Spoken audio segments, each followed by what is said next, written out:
Face2face Upper Intermediate by Chris Redston and Gilly Cunningham. Published by Cambridge University Press. This recording is copyright. CD2. Recording 5.1. They're as beautiful as butterflies. The more I learned about them, the more interested I became.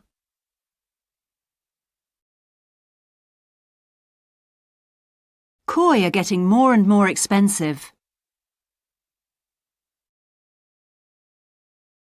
That's almost as much as I paid for my house. The normal price is nowhere near as high as that. The bigger they are, the more they cost. They're slightly bigger than the ones I've got.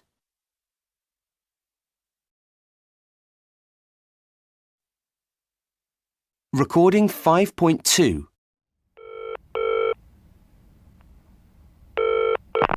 Hello? Hi, Diane. It's me. Oh, hello, Emma. How are you doing? I'm fine, thanks. And how are Katie and Paul? Oh, they're fine. Katie's doing her GCSEs at the moment. How are they going? Very well, I think. She's been working really hard, and I think she's going to pass them all. Oh, that's good. Anyway, the reason I'm calling is that we're heading down to your part of the world next week on holiday. Really? You're coming to Cornwall? Yeah, we're staying in a small hotel in Padstow for a week. Paul got a very cheap deal on the internet. Great.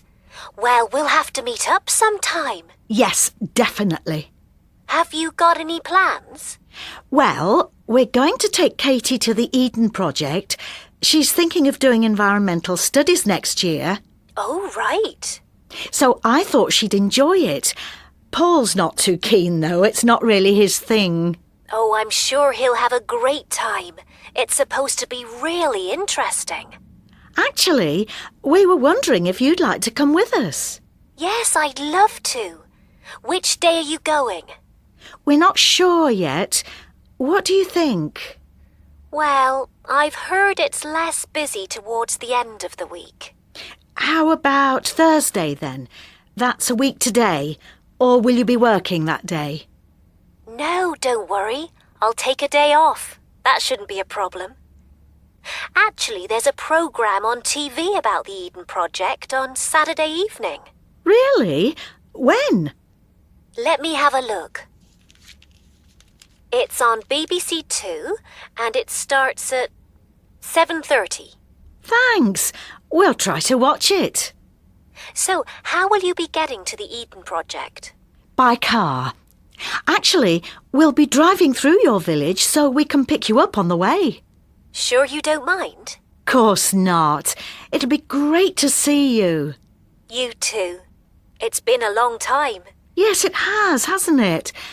Just think, this time next week we'll be walking around the Eden Project together. Let's hope it doesn't rain. Yes, absolutely. Anyway, what else have you been doing lately? Recording 5.3. We'll be driving through your village.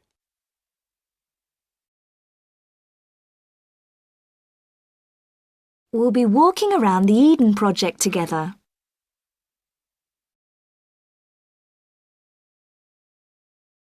How will you be getting to the Eden Project?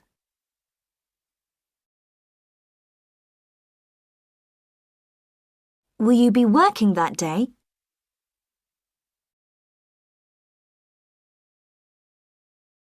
I'll be seeing them tomorrow.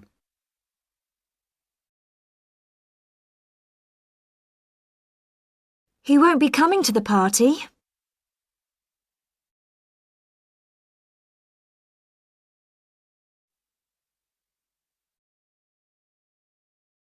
Recording 5.4. I spoke to Diane. She's coming to the Eden Project with us. Oh, that's good. Which day are we going? Thursday. And there's a programme about it on BBC2 on Saturday at 7:30. We'll be having dinner with your parents then. Oh, yes, I forgot. OK, I'll record it and we'll watch it when we get home. Fine. By the way, I'm going to buy a video camera at the weekend. I thought it'd be nice to take one on holiday with us. Tina has one she never uses. It's brand new, too. Maybe she'll let us borrow it. Well, it's worth asking. I'll give her a ring. Don't worry, I'll be seeing her at my yoga class tomorrow. I'll ask her then. Good idea. Anyway, where's the babysitter? The film starts in half an hour. We're going to miss the beginning. Oh, I'm sure she'll be here soon. Recording 5.5. Although we still don't really know how our sense of smell works, our love of perfume goes back a very long way. The ancient Egyptians used to put perfumed oils in their hair, and the oil found in Tutankhamun's tomb was still fragrant when it was opened 2,000 years after he'd been buried there. And at feasts in Roman times, white birds with their wings soaked in perfume flew around the room so that the air was filled with a sweet scent. In fact, all through history, kings and queens have shown a passion for perfumes. In 1573, Queen Elizabeth I of England was given a pair of perfumed gloves. She wore them all the time and loved them so much that she had a coat and a dress made which had the same scent. In Paris, there's a perfume museum called Osmothèque, which has an amazing 1,100 perfumes. Next to the museum is a school where perfumers are taught how to create new fragrances. It takes 8 years to become a fully qualified perfumer, and there are only about 400 in the world. To make a single perfume, you need between 400 and 500 ingredients, which are often extremely expensive. One of the ingredients in Chanel No. 5, for example, costs $40,000 for half a kilo and smells like burnt candle wax. Incidentally, Chanel No. 5 got its name because it was the 5th perfume offered to Coco Chanel by her perfumer, Ernest Beau. And just in case you think perfumes are only for women, it's worth pointing out that men have always worn perfumes in one form or another. The French Emperor Napoleon Bonaparte loved perfume and apparently used 1 or 2 bottles a day. These days, many men wear perfumes designed for both men and women, such as CK1, or even perfumes just for men, like Michael Jordan Cologne, named after the famous American basketball player. How do you decide whether a perfume is right for you? Well, the first rule is never buy a perfume that you haven't tried on your skin. Different skin types react differently to each perfume. What smells wonderful on a friend may well smell terrible on you. And secondly, keep perfume in a dark place at a temperature of no higher than 15 degrees Celsius. Heat and light are the enemies of perfume. Recording 5.6. 1. White birds with their wings soaked in perfume flew around the room. 2. All through history, kings and queens have shown a passion for perfumes. 3. Queen Elizabeth I of England was given a pair of perfumed gloves. 4. She wore them all the time. 5. She had a coat and a dress made, which had the same scent. 6. Perfumers are taught how to create new fragrances. 7. And there are only about 400 in the world. 8.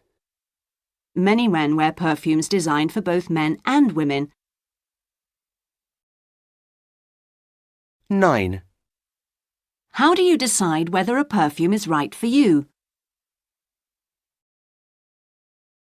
10. Never buy a perfume that you haven't tried on your skin.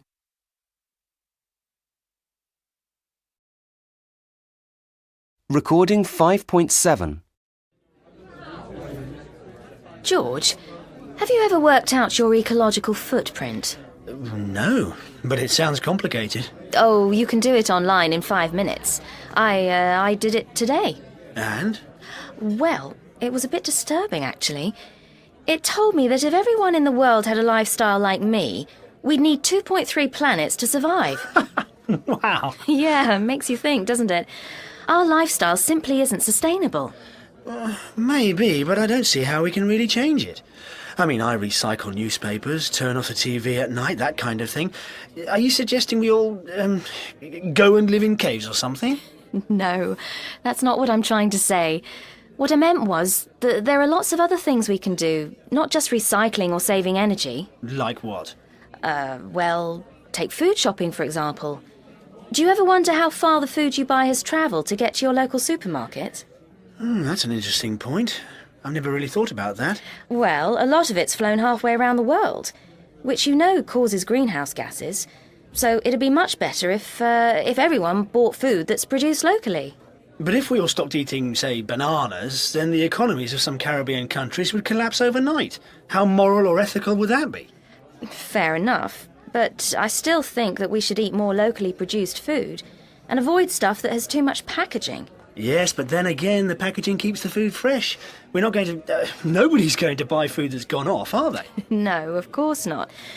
But I just don't think it's right that the food industry produces so much rubbish. OK, then how else could I reduce my ecological footprint?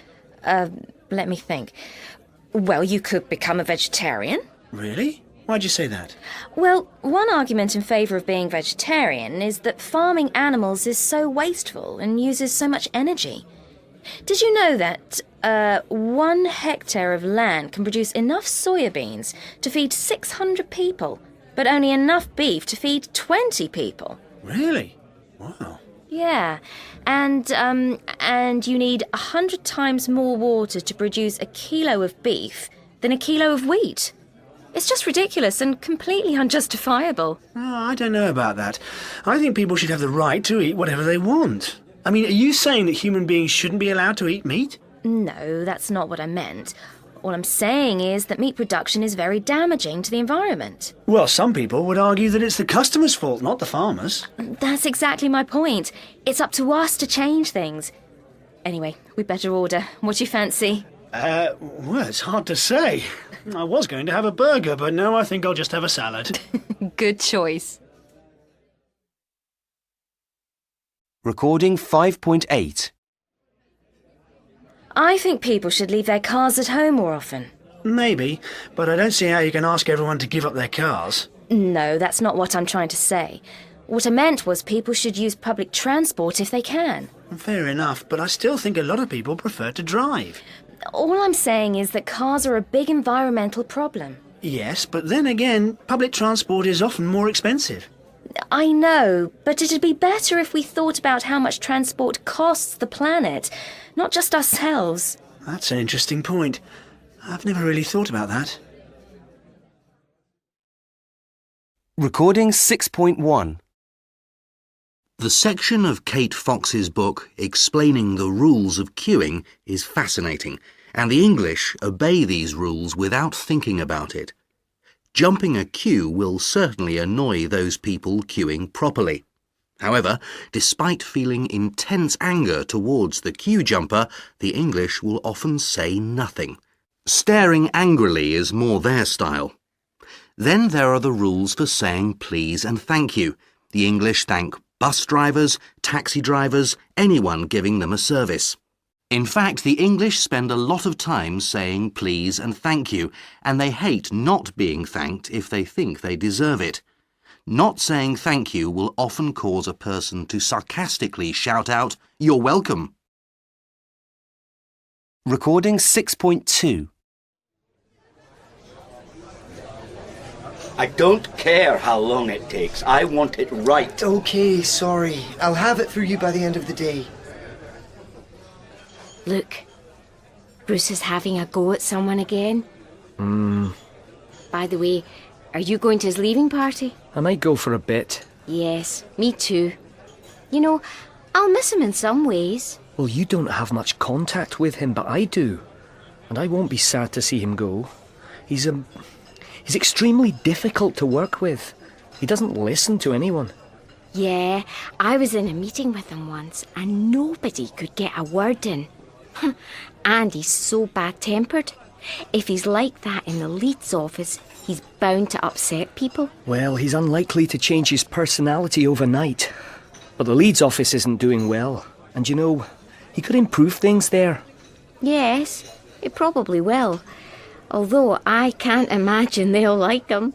I don't suppose he'll worry about being popular. He's not that kind of person, is he? I remember him saying, "I'm not here to make friends. I'm here to sort out the company's problems." And to be fair, he has. Sure, no question about that. Is he, taking his family with him, do you know? Well, he's likely to be there for at least a year, so I'll be surprised if he doesn't. He's a real family man. But commuting's a possibility, I suppose. He may not want to give up his house here. Anyway, are you applying for his job? Maybe. Do you know who else is going for it? Well, Patrick certainly won't. He knows he doesn't stand a chance of getting it. And I doubt if Lynn will go for it. She's not that ambitious. But Frida may well apply. And if she does, they might give it to her. But you're sure to get the job. You could do it with your eyes closed. No. They don't think I'm very well organised. And they could be looking for someone from outside. I shouldn't think they'll employ an outsider just for a year. Yes, but surely Bruce won't come back to the same job. You're right. He probably won't. I dare say they'll promote him if he's successful in Leeds. Oh, here he comes. Dawn, if you've finished, can I see you in my office? Right. No, I definitely won't miss him. Good luck. Thanks. See you later. Recording 6.3. He's bound to upset people. He's unlikely to change his personality overnight.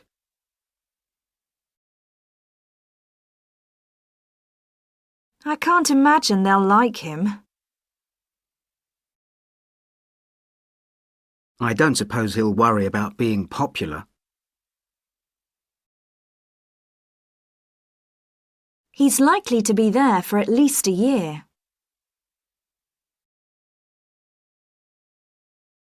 I doubt if Lynn will go for it.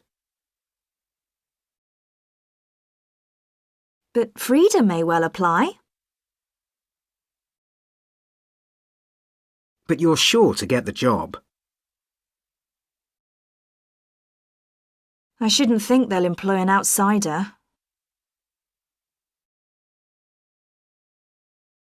I dare say they'll promote him.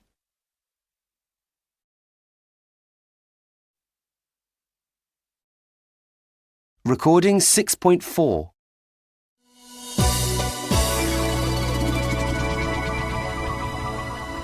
Hello and welcome to the programme. With us today in the studio is Joe Allen, who's a professor of mathematics, and Sally Evans, who actually worked for the British Secret Service for over 20 years. They're both here with me to discuss the importance of secret codes throughout history. Good afternoon. Hello. Sally, now I understand that a code invented during the reign of Roman Emperor Julius Caesar was used for hundreds of years after his death. Yes, amazingly it was. It was quite a simple code, really. All the letters of the alphabet simply moved 3 places. So, A became D, B became E, etc. How is it possible that the code remained unbroken for all that time? Well, we often forget that back in those days, not many ordinary people knew how to read.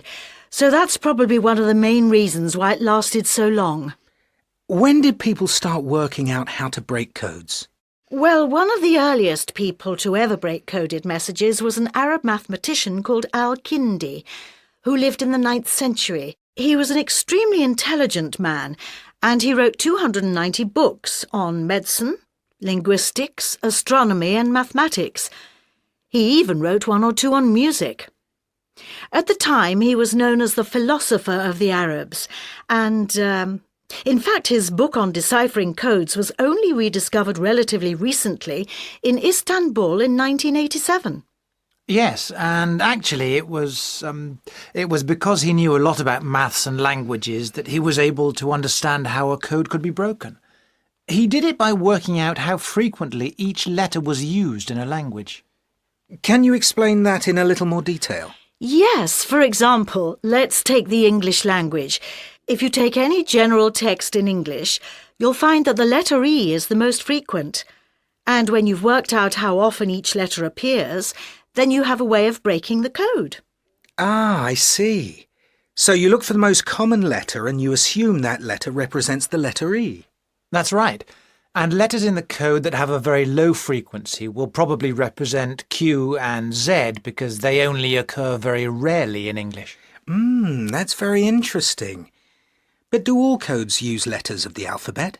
No, some use symbols, which just means that you look for the most frequent symbol instead of the most frequent letter. In fact, the author Sir Arthur Conan Doyle, who wrote the Sherlock Holmes books, used stickmen as a code in his book The Adventure of the Dancing Men. In that story, Sherlock Holmes manages to break the code when he realises that the dancing men represent letters of the alphabet. So, it seems that Conan Doyle knew about Al-Kindi's way of deciphering codes. Definitely. And is Al-Kindi's way of breaking codes still being used today? Recording 6.5. Well, one of the earliest people to ever break coded messages was an Arab mathematician called Al-Kindi. Yes, for example, let's take the English language.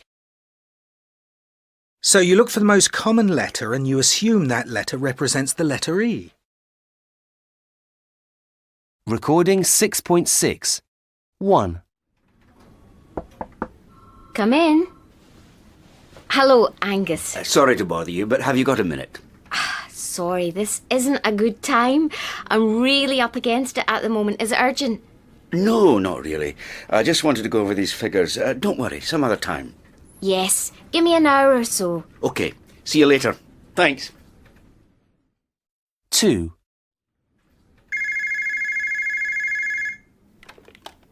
Hello, Lucy Baker speaking. Hi, it's me. Is this a good time? Oh, not really. I'm afraid I'm a bit tied up just now. Is it important? No, don't worry.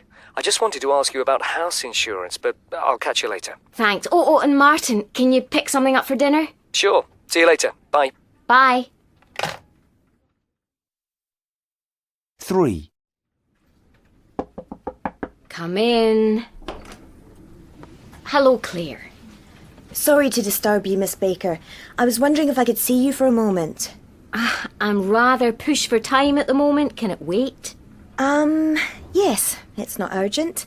It's just about the report you asked me to type up. When would be convenient? Try me again in a couple of hours. Right. 4. Yes? Hello, Lucy. Are you busy? I'm afraid I am a bit, Tina. Just a quick question. When would be a good time to install some new software on your computer? Tomorrow? Fine by me. I'll do it first thing tomorrow morning. Thanks. 5. Yes. Lucy, can I have a word? I'm really rather busy at the moment, Julian, but what's the problem? I don't suppose I could use your office any time today. It's just that I get so many interruptions out there, I can't get any work done. What have I said? What's so funny? Recording 6.7. 1. A. Sorry to bother you, but have you got a minute? B. Sorry to bother you, but have you got a minute? 2. A. Is this a good time? B. Is this a good time? 3. A. Sorry to disturb you. B. Sorry to disturb you. 4. A. I was wondering if I could see you for a moment. B. I was wondering if I could see you for a moment. 5. A. Are you busy? B. Are you busy? 6. A. Can I have a word? B. Can I have a word? Recording 6.8. Sorry to bother you, but have you got a minute? Sorry, this isn't a good time. I'm really up against it at the moment. I'll catch you later then. Is this a good time? I'm afraid I'm a bit tied up just now. I just wanted to ask you about house insurance.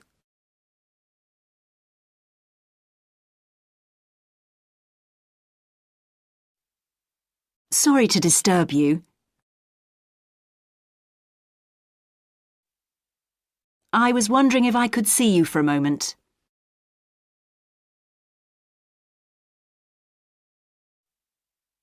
I'm rather pushed for time right now.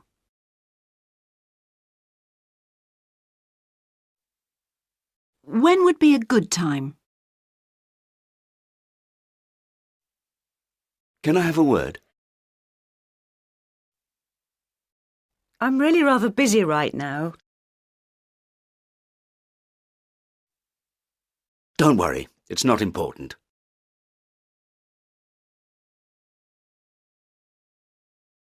Recording 6.9. 1. A. What did you give Jamie for his birthday? Well, he's been asking for a pet for ages. We were going to get him a dog, but he said that he really wanted a snake. The feeding would have been a bit of a problem, though, you know, live mice and so on. Anyway, my husband loves cats, and they're easy for kids to look after. So, in the end, that's what we got him. B. Hi, Joanne. Welcome back. Did you enjoy London? Yeah, it was great. The English are very nice, but they're a bit different from people here. In what way? Well, they talk about the weather all the time, which isn't surprising, I suppose, as it changes every day. And they're always saying please and thank you, which I thought was very polite to begin with, but I got sick of it after a while. I've heard that nobody talks to strangers on the tube or anything. Yeah, that's right. But I didn't mind that. It was nice to be left alone, actually. C. From where I'm standing, I've got a fabulous view of Green Hills, while just in front of me is one of the largest collections of tulips I've ever seen, and it's all the work of local resident Jean Granger. You must be very pleased, Jean. Yes, I am actually. When we moved into the house 3 years ago, all we had was a lawn and a couple of rose bushes. We love flowers, but it's been a lot of hard work. I can imagine, but it's a magnificent display, better than any I've seen in a public park this year. Thank you. D. Hi, Jenny. It's Philippa. You know we'd arranged to go shopping in town this weekend. Well, I'm not sure that's such a good idea. It'll be difficult to park on a Saturday, and the shops will be really crowded. As the weather's going to be so good, maybe it'd be nicer if we went for a walk by the river instead. Anyway, let me know what you think. I'm in a meeting till 3, but give me a call any time after that. Bye. E. So, how's the course going, Nick? Great, actually. I'm really enjoying it. At the beginning, I wondered if we'd spend the whole time writing scripts and looking through a camera, but in fact we don't. Well, not yet, anyway. We also have lectures on things like the history of the cinema, studying different periods and cultures, that sort of thing. It's really interesting, actually. That's good. 2. Hello everyone, and thank you all for coming. I've spent the last 2 years studying a group of bottlenose dolphins off the east coast of Scotland. These dolphins live in an area of water called the Moray Firth, which is the most northerly part of the world where dolphins are known to live all year round. What's interesting is that if you compare them to bottlenose dolphins that live further south in, say, the Mediterranean, they are clearly bigger and fatter, probably because they need to survive in a much colder climate. Researchers who study the Moray Firth dolphins have also noticed another distinguishing feature, which is that they appear to have more injuries to their skin. Up until now, people thought this was because the dolphins live in difficult conditions in the water. However, some environmentalists now wonder whether the problems may be the effect of pollution in the sea, and they are hoping to investigate this further. Studying dolphins is difficult, as they spend so much time underwater, and so my team have spent a lot of time analysing the different sounds that the dolphins make. The most common sounds are clicks, which dolphins use for location. That is, they make these noises and then listen for echoes to come back from the seabed, boats, the fish they hunt, or indeed other dolphins. So how do dolphins actually listen to these sounds? Well, they use a bone in the lower part of their mouth to receive the signals which are then sent to the brain. A very clever adaptation. Dolphins also make a range of sounds in order to communicate with each other. Researchers have noticed recently that each dolphin produces its own sound, which is known as a signature whistle. I like to think of it as being similar to a person calling out his or her name. Interestingly, they also copy the signature whistle of other dolphins, although why they do this is not really understood. The dolphin also uses a special call when it finds a group of fish to feed on. Again, the reason for this call is unclear. Some researchers have suggested this sound may be used to confuse the fish, while others think that the first dolphin is calling for help in surrounding the fish before they start feeding. Another interesting thing we have discovered recently is that it seems that... Recording 7.1.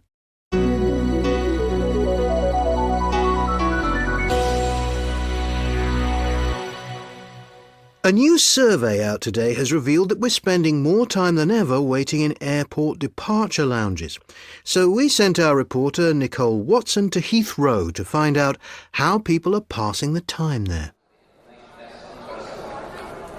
Thanks, Dan. Excuse me, madam, where are you flying to today? I'm going to Madrid. And can I ask how you normally spend your time while you're waiting for your flight? I usually buy a paperback and just go and sit somewhere quiet. So, you just read until your flight is called? Yes, that's right. Once I got so involved in the book I was reading that I missed my plane. Really? Yes, it was quite embarrassing, actually. And what about you, sir? How long have you been here today? I've been sitting here for nearly 5 hours. Wow, that's a long time. Yes, there's a problem with the plane or something. Oh, and how have you been spending your time? Well, I really love people watching, and airports are just brilliant for that. So that's all I've been doing, really. Oh, I've also called my parents to say goodbye. Right. And the gentleman sitting next to you, how do you feel about waiting at airports? I absolutely detest it, to be honest. Luckily, I only live 10 minutes away, so I usually check in as late as I can. And how are you spending your time here today? I'm doing a part-time business management course at the moment, so I'm trying to catch up on my coursework. And why are you travelling today? I'm flying to Hamburg for some meetings. I'm supposed to be seeing some clients as soon as I arrive, but I see the flight's been delayed. Just my luck, eh? And how about you, madam? Well, I've been looking round all the shops. I have 3 kids and I never get time to shop for myself, so I'm having a great time today. Have you bought anything? Yes, a handbag and some perfume. I'm also thinking of buying a camera, but I think they might be cheaper online. And where are your kids now? They're with my husband in that restaurant over there having lunch. My youngest is usually very good, but he's being very difficult today. So we've decided to take it in turns to look after them. Thanks very much. So, that's how people are passing the time at Heathrow today, Dan. Back to you in the studio. Thanks, Nicole. Now, these days, many people seem to... Recording 7.2. Ah, here's Ian. Hi, everyone. Sorry I'm late. No problem. Clive and I have only just got here ourselves. So how was your first day back at work? Well, it was a bit of a nightmare, actually. Oh, why's that? Well, I'd only been away from the office for like a week, but there were over 300 emails in my inbox this morning. Yeah, that always happens to me too. Well, I love getting emails. It's about the only thing I use the internet for these days. Apart from shopping, of course. Yeah, that's true. I do a bit of shopping online. A bit? Molly, please. Well, you see, it's so easy, isn't it? You just kind of like click on a few icons and that's that. It doesn't feel like you're spending money at all. It does when the credit card bill arrives. Yeah, I generally, I buy a lot of things online too, especially books and CDs and, things like that. Oh, I don't buy CDs anymore. I just download music straight onto my MP3 player. Do you have to pay for it? If it's new stuff, yeah. You, have to pay for each song you download, but it's very cheap. And I go to... There are some other websites where you can, download songs by new bands for free. We should start doing that, Ian. You see, it's just that I've never sort of found the time to work out how to do it. That's because you're usually too busy playing that role-play game of yours. Honestly, every time I often come home and find that he's been sitting in the study for hours, fighting some evil monster or something. That's only when your mother comes to stay. Very funny. They're very addictive, though, those role-play games, aren't they? Yeah, and incredibly popular, too. Any number of people can play. Some of them have about 500,000 people playing at the same time. Really? Wow. Excuse me, are you ready to order? Oh, no, sorry, we've been chatting. Can we have, can you give us a few more minutes? Oh, of course. Well, the thing I love most about the internet is our webcam. Really? Do you use it much? Yeah, I do, actually. A lot of my family live in the States, and we kind of use the webcam to keep in touch. For birthdays and that kind of thing. That sounds fun. Yes, it's wonderful. Right, let's order. Is there anything you'd recommend? Recording 7.3. Conversation 1.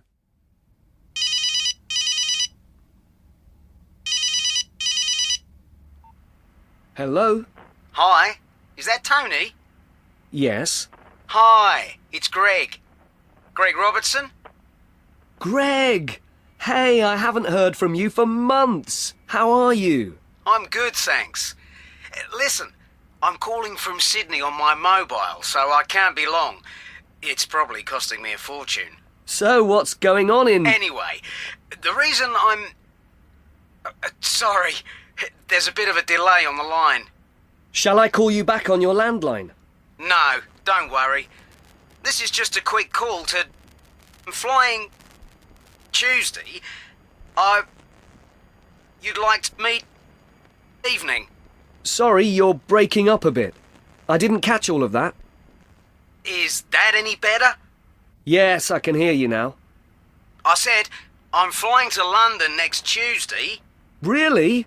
Wow, that's brilliant news. Yeah, and I was wondering if you'd, like to meet up in the evening. Yes, of course, that'd be great. Actually, why don't I, come and pick you up from the airport? Well, it'd be great if you could. Thanks a lot. I get into Heathrow at, let me see, 3:20 in the afternoon, your time. What's your flight number? Let me see. I'm just about to run out of credit. I'll email you the flight details. Great. See you on Tuesday then. Bye. See you later. Conversation 2.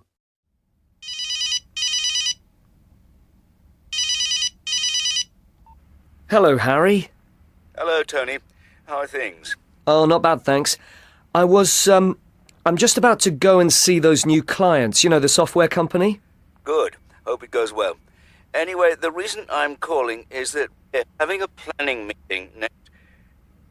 Sorry, it's a bad line. You'll have to speak up a bit. Would you like me to phone you back? No, it's okay. I can hear you now. What were you saying? We're having a big planning meeting next Tuesday afternoon, and I'd like you to be there. Next Tuesday? Yes. We'll be discussing plans for this year's sales conference, and we want your ideas. Why? Is there a problem? No, it's fine. I'll be there. Good. It's in, let me see, meeting room B, and we'll be starting at 2:30. See you then. Right. Oh, and good luck with the new clients.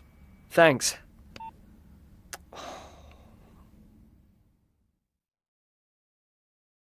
Conversation 3.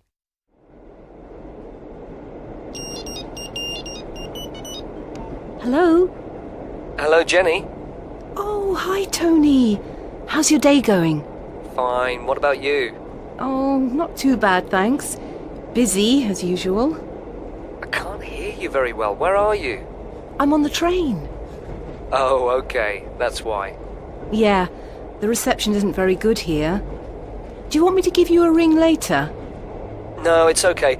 I just wanted to ask you if you're free on Tuesday afternoon. Greg's flying in from us.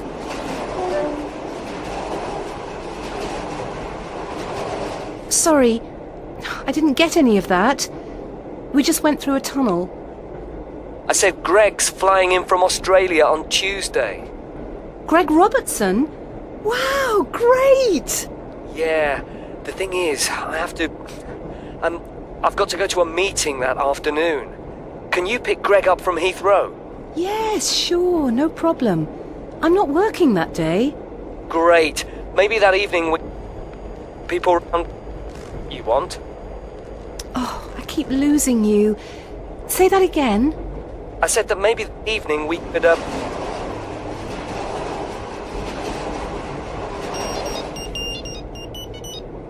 Sorry, we got cut off. Yeah, another tunnel, sorry. What were you saying?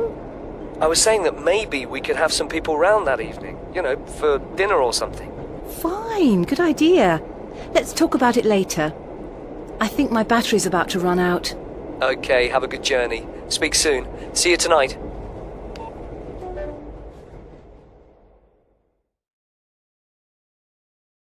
Recording 7.4.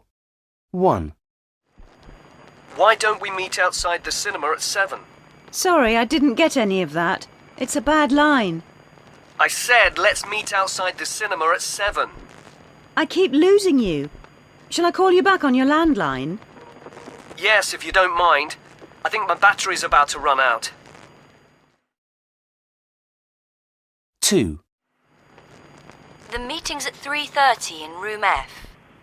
Sorry, I didn't catch all of that. You're breaking up a bit. I said the meeting's at 3:30 in room F. OK. Oh dear, I'm just about to run out of credit. Would you like me to phone you back? That'd be great, thanks.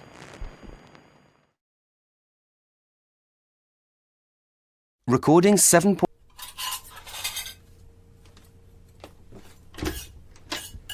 Hi, Mum.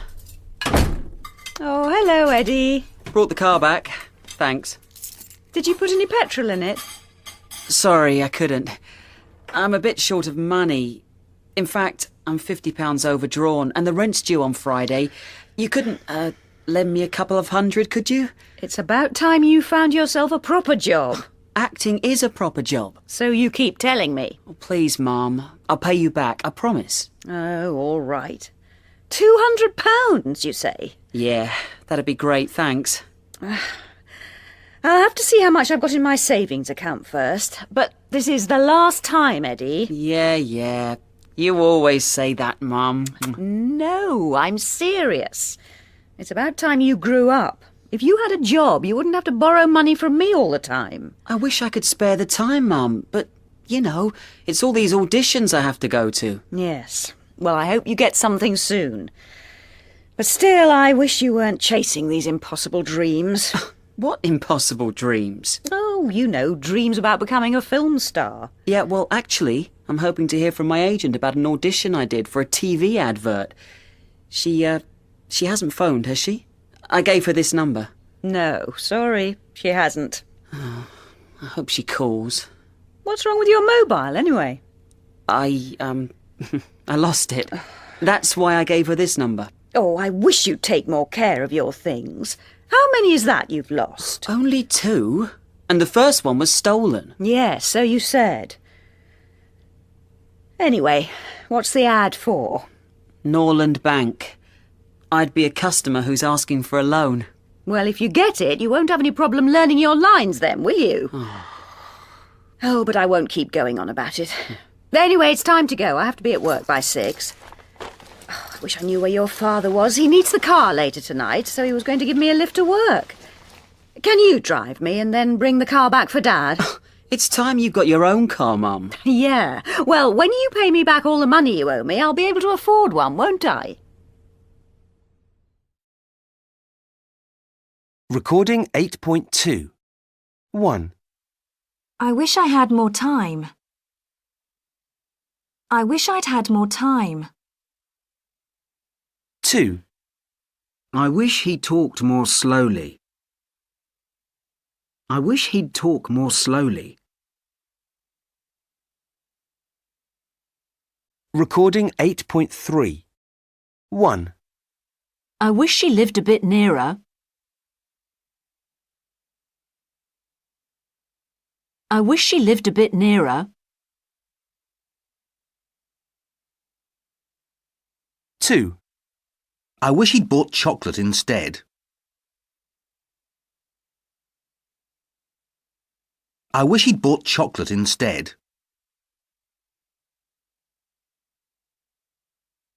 3. I wish she'd visit more often. I wish she'd visit more often. 4.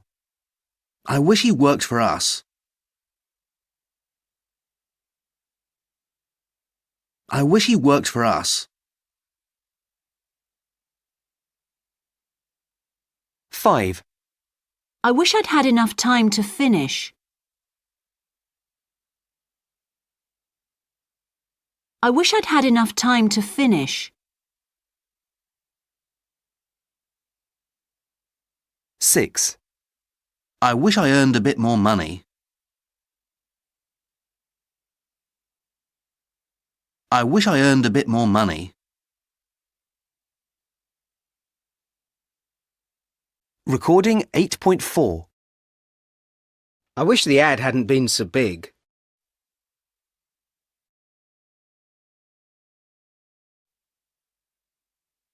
I should have eaten before I went in.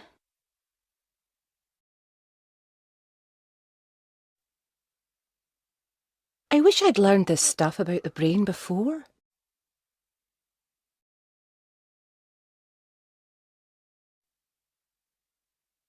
I wish they hadn't chosen me for the coffee tasting group.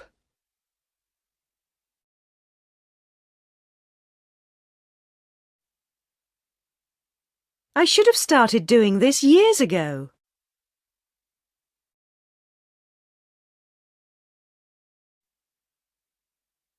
I shouldn't have moved so often.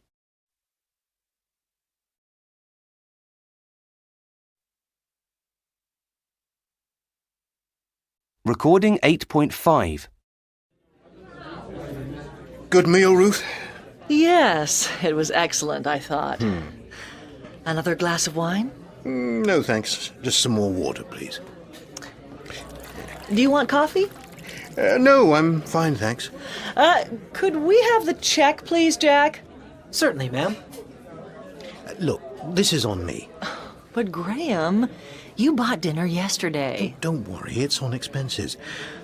By the way, do waiters here always introduce themselves? Well, Cornell University did a study on tipping and found that restaurant staff got much bigger tips if they introduced themselves. Really? Here's your check, ma'am. I'll take it, thanks. Right. How much tip should I leave? 20% is about right. Maybe more if they introduce themselves. Wow, it's half that in the UK. Half? No, 15% would be the absolute minimum here. Right. While we're on the subject, I was in the hotel bar last night, and the guy next to me ordered a drink, got $2 change, which he left on the counter. Did he just forget to pick it up? No. We tip bartenders here. A couple of dollars a drink, or if you pay at the end of the evening for everything, then 15 or 20% of the total. We British never tip bar staff. Some people, offer them a drink, but not money. Wow, that's really strange. You'd never do that here. Yeah, I know. Thank you very much, sir. Thanks. Tipping New York taxi drivers, there's another thing I'm never sure about. Same rule as restaurants, 15 to 20%, but they wouldn't... You'd never give less than a couple of dollars, even if it's for a short journey across town. Say it's a $6 fare, you'd give them a $10 bill and say, give me back $2 and we're good. Taxi drivers in London generally expect to get a tip too. So, how much do you give? Oh, it varies. Some people just tell them to keep the change, others give 10%. What about hotels in the UK? Do you tip the bellhops? We call them porters. Yes, if they carry your bags to your room, we usually give them, like, £1 or £2. And here? Yeah, you tip the bellhop here, too. $1 a bag and $2 for every journey he makes to your room. And what if you want room service? Yes, we'd always give a tip for room service. A couple of dollars. We'd probably give them a couple of pounds or something. Yeah, knowing who and how much to tip is always a problem when you're in a different country. I remember when I was in Argentina last year. Recording 8.6. 1. Just a glass of water, please. Just a glass of water, please. 2. Do you want coffee? Do you want coffee? 3. You bought dinner yesterday. You bought dinner yesterday. 4. 20% is about right. 20% is about right. 5. You'd never give less than a couple of dollars. You'd never give less than a couple of dollars. Recording 8.7. 1. Bigger. Later. Morning. Bigger. Later. Morning. 2. Waiter. British. Better. Waiter. British. Better. 3. Staff. Glass. Half. Staff. Glass. Half. 4. Dollar. Coffee. Want. Dollar. Coffee. Want. 5. Bought. Fall. Water. Bought. Fall. Water. Recording 8.8. 1.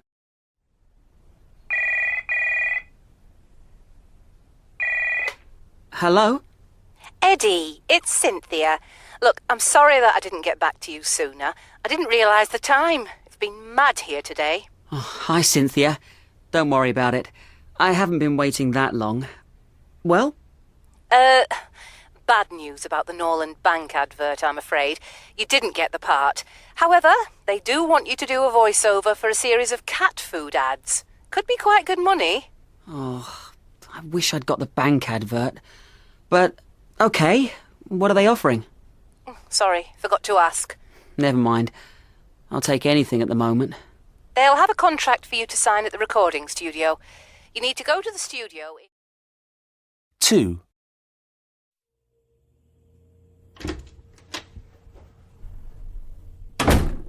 Hi.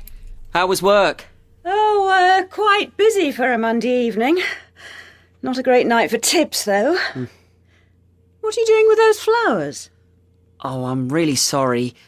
I'm afraid I broke your vase. I'll get you another one. It doesn't matter. I never really liked it anyway. So, did you hear from your agent? Yes, I didn't get the Norland Bank ad. Oh. But I did get a voiceover job next week for some cat food ads. Well, at least that's something. Look, I'm sorry about this afternoon. I shouldn't have said those things to you. Like telling me to grow up. Sorry. I can't believe I said that. I didn't mean to upset you. Oh, forget about it, Mum. It's okay. And I'm sorry for borrowing money off you all the time. But who knows? These cat food ads might lead on to other work. Let's hope so, eh? 3. New improved purr. The cat food no cat can resist. New improved purr. The cat food no cat can resist. Morning. I'm Eddie Daniels. I'm here to do the voiceover for the cat food ad. Nice to meet you, Eddie. I'm Paula Evans, the producer. We're running a bit late, so shall we make a start? Sure. Hi, I'm Jess, by the way. I'm working on the ad too. Oh, I'm sorry, I didn't introduce you. I thought you knew each other for some reason. I always assume everyone knows everyone in this business. Oh, that's all right. Nice to meet you. You too. OK, shall we do a run-through? I haven't seen the script, so could I just have a moment to read through it? Oh, sorry. I had no idea you'd need a script. No need to apologise. I only need to go over the lines a couple of times. Ah, well, they're not lines exactly. Didn't your agent tell you? Tell me what? You're playing the part of the cat. The cat? Recording 8.9. 1. I'm sorry that I called you an idiot. I can't believe I said that. Forget about it. You're under a lot of pressure. I didn't mean to upset you. 2. I'm really sorry about last night. I shouldn't have phoned so late. No need to apologise. I went straight back to sleep anyway. I had no idea it was that late. I thought it was much earlier for some reason. 3. Sorry for losing my temper with you the other day. Don't worry about it. I'd only had about 2 hours sleep. Really, it doesn't matter. I could tell you were absolutely exhausted.